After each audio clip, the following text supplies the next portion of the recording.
There is a disease that doctors cannot detect and no medicine can cure. It is highly contagious, it destroys your future, and it is currently sitting on your couch and complaining about the government.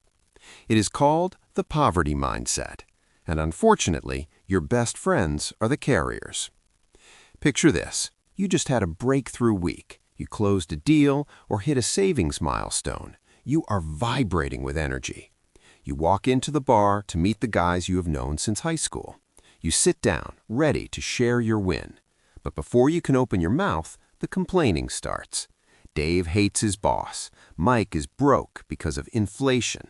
Sarah is gossiping about people you haven't seen in 10 years.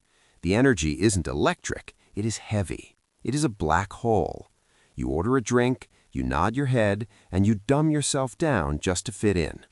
You are paying a loyalty tax, and the price is your potential. Here's the cold, hard reality.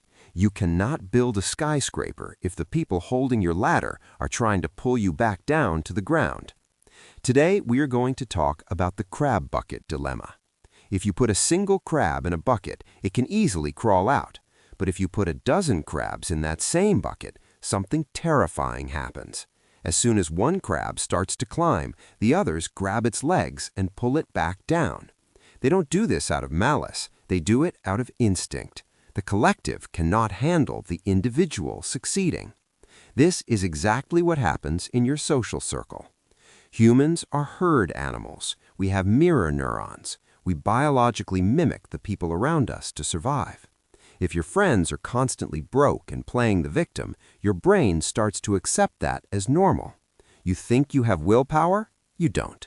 Willpower is a battery. Environment is gravity. Gravity always wins. If you stay in the bucket, you'll find yourself apologizing for your success. You hide your new watch. You downplay your promotion. The loyalty tax isn't just the money you lend them that never comes back. It's psychological. They operate on a zero-sum mindset. If you win, they feel like they lose. So they say things like, "You've changed." That isn't an observation. That is a manipulation tactic.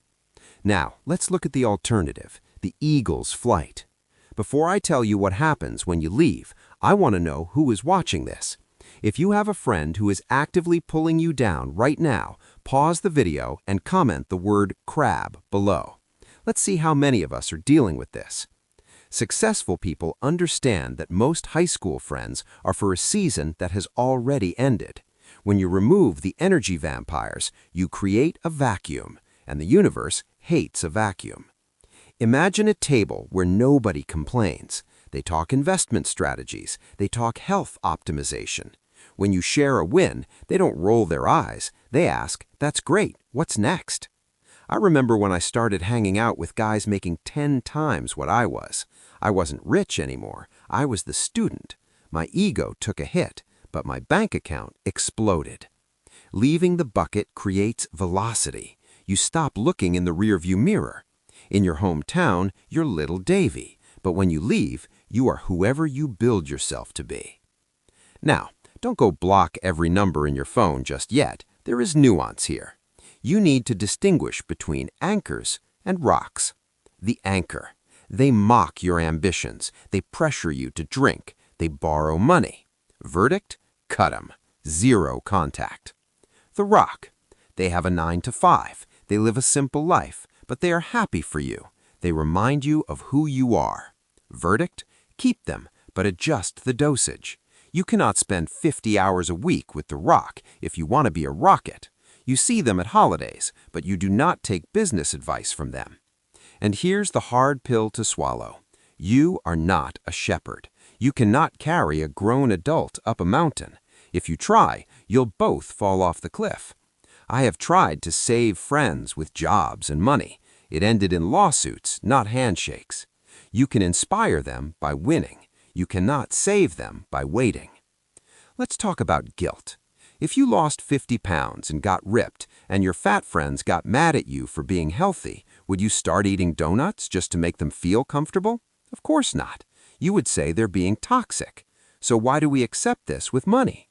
Why is it noble to stay broke just so your friends don't feel insecure? By dimming your light, you're just enabling their delusions. Proximity is not loyalty. Just because you sat next to someone in third-grade geography doesn't mean you owe them your adult life. So how do you leave without being a jerk? You don't need a breakup speech. You just fade. Hey, let's go get wasted. Can't, I'm working. Hey, let's go to Vegas. Can't, saving for a house. Eventually, they stop calling. And this leads to the scariest part, the wilderness phase. It will be quiet, lonely.